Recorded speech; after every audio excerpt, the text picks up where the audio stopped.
형제와 여러분 안녕하세요. 오늘은 8월 24일 수요일 메시아가 오십니다 라는 제목으로 마태복음 21장 1절부터 11절까지를 묵상합니다. 1절, 그들이 예루살렘에 가까이 가서 감람산 벳박에 이르렀을 때에 예수께서 두 제자를 보내심에 이르시되 너희 맞은편 마을로 가라. 그리하면 곧 매인 나귀와 나귀 새끼가 함께 있는 것을 보리니 풀어 내게로 끌어오라. 자, 예수님께서 이제 십자가 사역을 준비하시면서 이제 예루살렘 입성을 준비하는 마지막 단계입니다. 자, 그래서 두 제자에게 맞은편 마을로 보내게 합니다. 가서 거기 가면 메인 나귀와 나귀 새끼가 함께 있는 것인데 그것을 끌고 오라는 것이죠. 여러분, 다른 마을로 가서 묶여있는 나귀와 나귀 새끼가 함께 있는 것을 끌고 오라는 것은 참 상식적인 얘기가 아니에요. 그죠? 가면 그건 남의 집 건데 그걸 그냥 갖고 오라는 것. 근데 3절 보세요. 만약 누가 무슨 말을 하거든 주가 쓰시겠다 하라. 그리하면 즉시 보내리라 하시니. 더 이상한 얘기는요. 가서 그 주인이 물어보면 주님이 쓰시겠다 하십니다. 그러면 그 주인이 즉시 보내리라 한다는 것이죠. 그것은 더 이해가 되지 않는 것입니다. 여러분, 그런데요, 중요한 것은 예수님의 명령이에요. 여러분, 예수님의 명령을 내가 이해된다고 해서 순종하고 이해되지 않는다고 해서 순종하지 않으면 그것은 내 중심의 신앙생활을 하는 것입니다. 여러분, 말씀을 내가 들었을 때 이해가 내가 되지 않는다 라고 했을 때 그 말씀이 틀렸다, 잘못됐다, 정죄하고 비판하기 전에 하나님, 이 말씀을 통해서 무엇을 가르쳐 주기를 원하십니까? 라고 하는 것이 바른 태도라는 것이죠.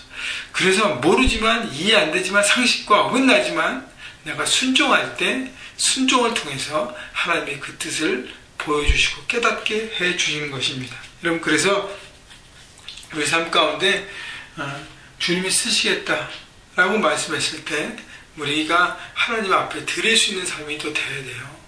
또 이것은 뭐냐면 하나님께서 말씀하신 어떤 것이든지 우리가 하나님 앞에 드릴 수 있는 마음, 순종할 수 있는 마음을 우리가 늘 항상 우리가 훈련하고 바라보고 해야 될 것입니다.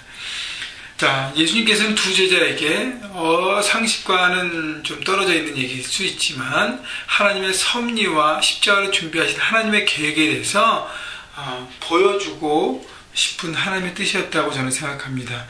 4절, 이는 선지자를 통하여 하신 말씀을 이루려 하심이라 일렀을 때 예수님의 사역은 모든 구석구석이 구약의 예언의 성취인 것입니다. 베들레헴에서 태어난 그 모든 것부터 모든 순간순간이 구약이 예언된 대로 예수님께서 모두 이루셨습니다. 그래서 이 부분도 바로 예언의 성취라는 것이죠. 5절, 시온의 딸에게 이르기를 내 왕이 내게 임하느니 그는 겸손하여 나귀 곧 멍에 매는 짐승의 새끼를 탔도다 하라 하였느니라. 자, 예수님께서 왕으로 예루살렘에 입성하시는데 예수님은 하나님 나라의 왕으로 바라보시고 사람들은 뭐예요? 세상의 왕으로 생각합니다. 세상의 왕은 뭘 타고 들어와요? 말을 타고 들어가고 개선행진하죠. 그러나 예수님은 나귀를 타셨습니다. 나귀는 평화의 상징입니다. 그래서 겸손의 왕으로, 평화의 왕으로, 십자가를 통해서 모든 죄악을 사하시는 하나님의 왕으로 오신 것입니다.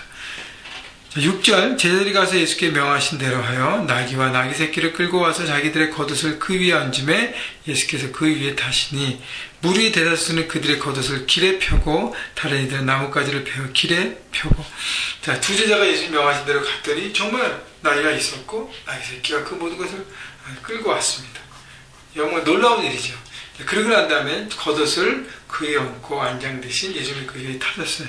그때 무리의 반응은요, 겉옷을 길에 펴고 나뭇가지를 베어 길에 펴면서 그들은 왕의 입성을, 개선, 행진을 준비한 것입니다. 9절에 보세요. 앞에서 가고 뒤에서 따르는 무리가 소리내어 이르되 호산나 다윗의 자손이여 찬송하리로다. 주의 이름으로 오신 이여 가장 높은 곳에서 호산나 하더라. 마치 세상의 왕이 개선, 행진하는 것을 연상하면서 그들은 바라봤습니다. 여러분 보세요. 무리가 있었고요. 무리 중심에 누가 있었어요? 예수님이 나귀를 타셨습니다. 근데 무리는요, 뭘 기대했습니까? 정적인 정치적인 메시아, 정치적인 지도자, 세상의 왕, 그래서 로마의 정부를 축출하고 새로운 이스라엘을 건설할 수 있는 새로운 지도자를 바라보고 있는 것이죠. 그런데 그 중심에 나귀에 탄 예수님은 뭘 생각하고 계셨어요? 바로 그 예수님은 평화의 왕으로 오셔서 나는 이제 죽으러 간다. 죽음을 통해서 새로운 영혼을 살리고 십자가 통해서 새로운 영혼, 새로운 그 삶을 모든 백성들에게 주고 영원한 삶을 바라보게 하는 하나님 나라의 시작과 선포와 하나님 나라가 이루어짐을 보게 되는 하나님 나라 왕으로 그 예수님은 생각하고 계셨던 것이죠. 이런 두 괴리되는 장면을 보죠. 우리가 신앙생활하면서 우리가 주님의 뜻, 주님의 생각, 주님의 마음을 바라보지 않고 내 욕심과 내 마음대로 신앙생활을 할 수 있다는 것입니다. 그 큰 무리 안에 있을 수 있어요. 무리 안에서 예수님을 바라보며 예배하며 찬송할 수 있지만 내 생각은 뭐예요? 내 생각은 하나님의 생각과 달리 내 생각, 내 마음, 내 계획에만 붙잡혀 있는 것입니다. 여러분, 과연 나는 예수님을 온전히 바라보고 있는가 생각해 보십시오. 혹시 내 목적을 위한 수단과 방법으로 여기고 있지 않는가? 또 하나는요, 무리의 찬송을 보면서 과연 나는 얼마나 하나님을 찬양하고 있는가? 그분의 왕되심을 찬양하고 있는가?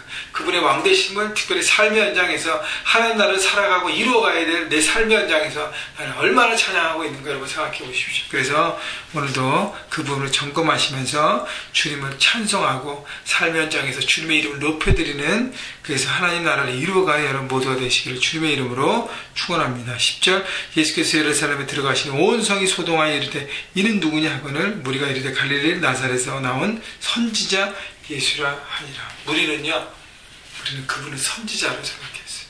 그분을 오신 메시아 하나님의 아들인 것을 아직도 바라보지 못하고 있습니다. 여러분, 하나님을 온전히 보시고 주님과 온전한 만남 통해서 주님의 마음을 품고 주님의 뜻을 이루어드리는 삶을 오늘도 살아가시기를 주님의 이름으로 축원합니다.